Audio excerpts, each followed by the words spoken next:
வணக்கம். ஆகாஷவாணி.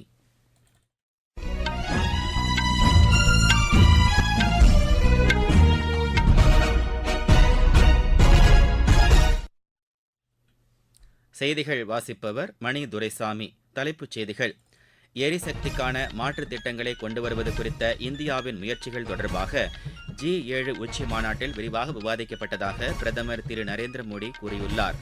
பிரதமரின் விவசாயிகள் வருவாய் ஆதரவு திட்டத்தின் கீழ் 17வது தவணை இம்மாதம் 18ஆம் தேதி விவசாயிகளின் வங்கிக் கணக்கில் செலுத்தப்பட இருப்பதாக வேளாண் துறை அமைச்சர் திரு சிவராஜ் சிங் சௌகான் தெரிவித்துள்ளார். மருந்துகள் மற்றும் மருத்துவ உபகரணங்கள் உற்பத்தியை சுயசார்பு இந்தியா இயக்கத்தின் கீழ் மேற்கொள்வது குறித்து மத்திய அமைச்சர் திரு JP நட்டா இன்று ஆய்வு மேற்கொண்டார். சத்தீஸ்கர் மாநிலம் பஸ்தார் வனப்பகுதியில் பாதுகாப்பு படையினர் நடத்திய தாக்குதலில் 8 மாவோயிஸ்டுகள் சுட்டுக் கொல்லப்பட்டனர். உலகக்கோப்பை டுவெண்டி கிரிக்கெட் போட்டியில் இன்று நடைபெறும் ஆட்டத்தில் இந்தியா கனடாவை எதிர்கொள்கிறது. இனி விரிவான செய்திகள். இந்தியாவின் ஆக்கப்பூர்வமான கருத்துக்களை உலக அரங்கில் முன்னிறுத்துவதற்கு G7 உச்சி மாநாடு ஒரு முக்கிய வாய்ப்பாக அமைந்தது என்று பிரதமர் திரு நரேந்திர மோடி கூறியுள்ளார். இத்தாலியில் அரசுமுறை பயணத்தை முடித்துக்கொண்டு இன்று புதுதில்லி திரும்பிய பிரதமர் வெளியிட்டுள்ள சமூக வலைதள பதிவில் எதிர்கால சந்ததியினருக்கு வளமான உலகை உருவாக்கித் தர வேண்டும் என்ற அறைகூவலை இந்தியா உலக தலைவர்களிடம் முன்வைத்திருப்பதாக குறிப்பிட்டுள்ளார்.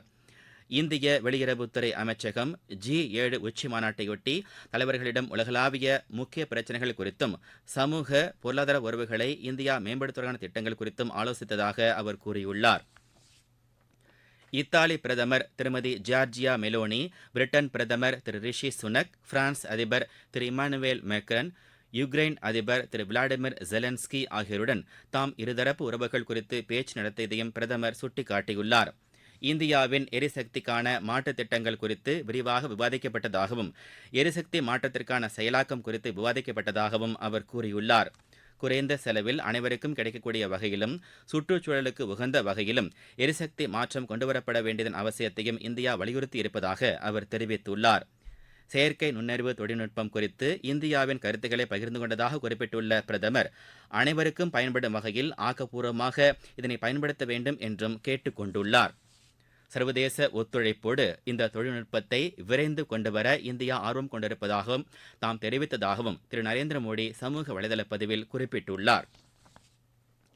பிரதமரின் விவசாயிகள் வருவாய் ஆதரவு திட்டத்தின் கீழ் 17வது தவணையாக 20,000 கோடி ரூபாயை வரும் 18ஆம் தேதி வாரணாசி நடைபெறும் நிகழ்ச்சியில் பிரதமர் திரு நரேந்திர மோடி விடுவிக்க இருப்பதாக மத்திய வேளாண் துறை அமைச்சர் திரு சிவராஜ் சிங் சௌகான் தெரிவித்துள்ளார்.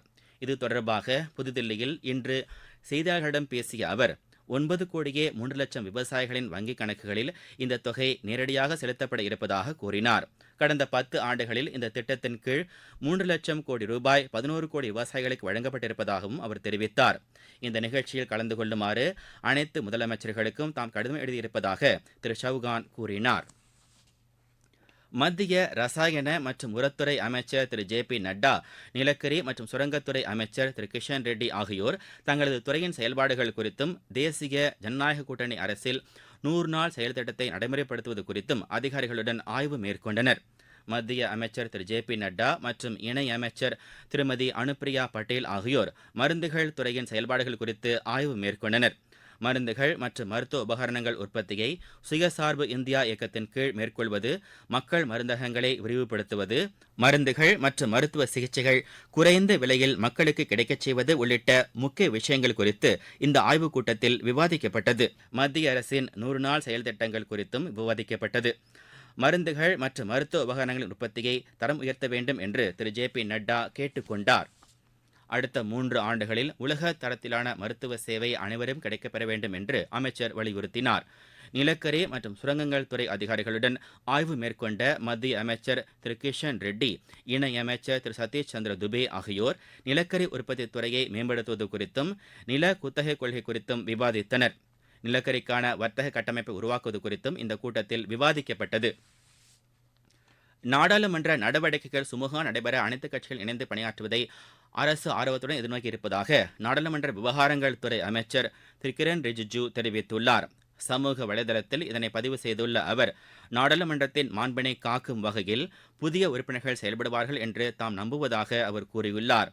18வது மக்களவையின் முதல் கூட்டத்தொடர் வரும் 24ஆம் தேதி தொடங்க இருப்பதையும் அவர் சுட்டிக்காட்டியுள்ளார். நீங்கள் கேட்டுக்கொண்டிருப்பது ஆகாஷவாணியின் செய்தி அறிக்கை.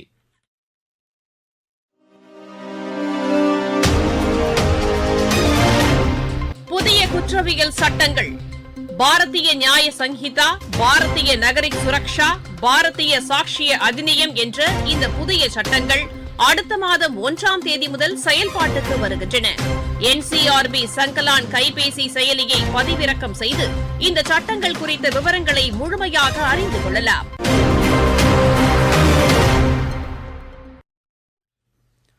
மூன்று புதிய குற்றவியல் நடைமுறை சட்டங்களின் சிறப்பியல்புகளை மக்களுக்கு தெரிவிக்கும் நோக்கில் மத்திய சட்டம் மற்றும் நீதித்துறை அமைச்சகம் நாளை கொல்கத்தாவில் கருத்தரங்கம் ஒன்றுக்கு ஏற்பாடு செய்துள்ளது. இந்தியாவில் குற்றவியல் நீதித்துறை கட்டமைப்புக்கான வளர்ச்சிப்பாதை என்ற தலைப்பில் நடைபெறும் இந்த கருத்தரங்கத்தில் இந்த குற்றவியல் சட்டங்களின் நடைமுறை மற்றும் பல்வேறு தரப்பினர் கருத்துகளும் விரிவாக விவாதிக்கப்பட உள்ளன. கடந்த டிசம்பர் மாதம் குடியரசுத் தலைவரால் ஒப்புதல் வழங்கப்பட்ட புதிய குற்றவியல் நடைமுறை சட்டங்கள் அடுத்த மாதம் 1ஆம் தேதி அமலுக்கு வருவது குறிப்பிடத்தக்கது.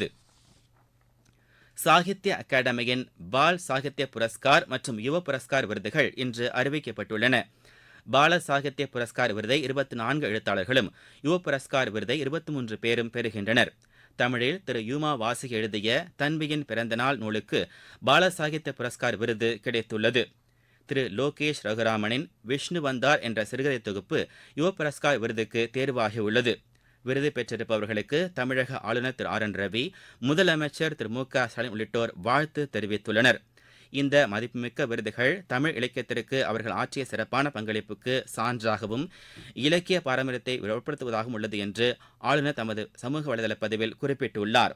சிறார் மற்றும் இலக்கிய படைப்பாளிகளான இவர்களின் பங்களிப்பு பாராட்டுக்குரியது என்று முதலமைச்சர் திரு MK ஸ்டாலின் இன்று வெளியிட்டுள்ள சமூக வலைதள பதிவில் தெரிவித்துள்ளார். அருணாச்சல பிரதேசத்தில் புதிதாக பொறுப்பேற்றுள்ள முதலமைச்சர் திரு பேமா கந்து தலைமையிலான அமைச்சரவையில் இடம்பெற்றிருப்பவர்களுக்கான இலாக்கா பொறுப்புகள் இன்று அறிவிக்கப்பட்டுள்ளன. 12 பேர் கொண்ட இந்த புதிய அமைச்சரவையில் 9 புதுமுகங்கள் இடம்பெற்றுள்ளனர். துணை முதலமைச்சர் திரு சவுனா மெயினுக்கு நிதி, மின்சாரம் மற்றும் திட்டமிடல் பொறுப்புகள் வழங்கப்பட்டுள்ளன. முன்னாள் பேரவைத் தலைவர் திரு பசாங் டோர்ஜிக்கு கல்வி மற்றும் ஊரகப் பணிகள் பொறுப்பு வழங்கப்பட்டுள்ளது. சத்தீஸ்கட் மாநிலம் பஸ்தார் வனப்பகுதியில் பாதுகாப்புப்படை நடத்திய தாக்குதலில் 8 மாவோயிஸ்டுகள் சுட்டுக் கொல்லப்பட்டனர்.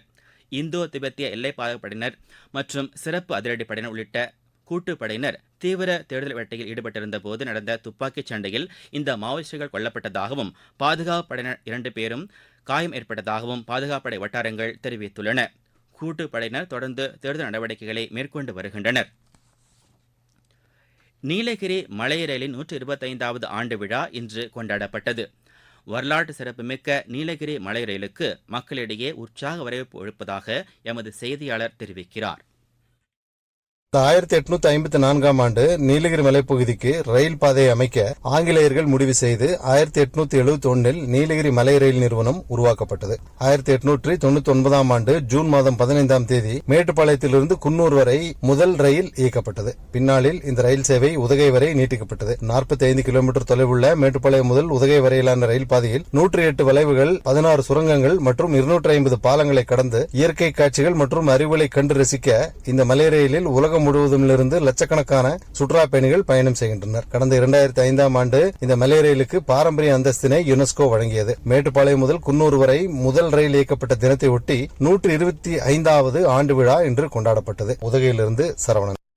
உலகக்கோப்பை 2020 கிரிக்கெட் போட்டியில் இன்று நடைபெறும் ஆட்டத்தில் இந்தியா கனடாவை எதிர்கொள்கிறது. புளோரிடாவில் நடைபெறவுள்ள இந்த போட்டி இரவு 8 மணிக்கு தொடங்குகிறது. ஆசிய ஜூனியர் துடுப்படகு சாம்பியன் போட்டியில் இந்தியா 1 தங்கம் 2 வெள்ளிப் பதக்கங்களை வென்றுள்ளது. மீண்டும் தலைப்புச் செய்திகள். எரிசக்திக்கான மாற்றுத் திட்டங்களை கொண்டு வருவது குறித்த இந்தியாவின் முயற்சிகள் தொடர்பாக G7 உச்சி மாநாட்டில் விரிவாக விவாதிக்கப்பட்டதாக பிரதமர் திரு நரேந்திர மோடி கூறியுள்ளார். பிரதமரின் விவசாயிகள் வருவாய் ஆதரவு திட்டத்தின் கீழ் 17வது தவணை இந்த மாதம் 18ஆம் தேதி விவசாயிகளின் வங்கிக் கணக்கில் செலுத்தப்பட இருப்பதாக வேளாண் துறை அமைச்சர் திரு சிவராஜ் சிங் சௌகான் தெரிவித்துள்ளார். மருந்துகள் மற்றும் மருத்துவ உபகரணங்கள் உற்பத்தியை சுயசார்பு இந்தியா இயக்கத்தின் கீழ் மேற்கொள்வது குறித்து மத்திய அமைச்சர் திரு JP நட்டா இன்று ஆய்வு மேற்கொண்டார். சத்தீஸ்கர் மாநிலம் பஸ்தார் வனப்பகுதியில் பாதுகாப்புப்படை நடத்திய தாக்குதலில் 8 மாவோயிஸ்டுகள் சுட்டுக் கொல்லப்பட்டனர். உலகக்கோப்பை 2020 கிரிக்கெட் போட்டியில் இன்று நடைபெறும் ஆட்டத்தில் இந்தியா கனடாவை எதிர்கொள்கிறது. இத்துடன் இந்த செய்தி அறிக்கை நிறைவடைகிறது.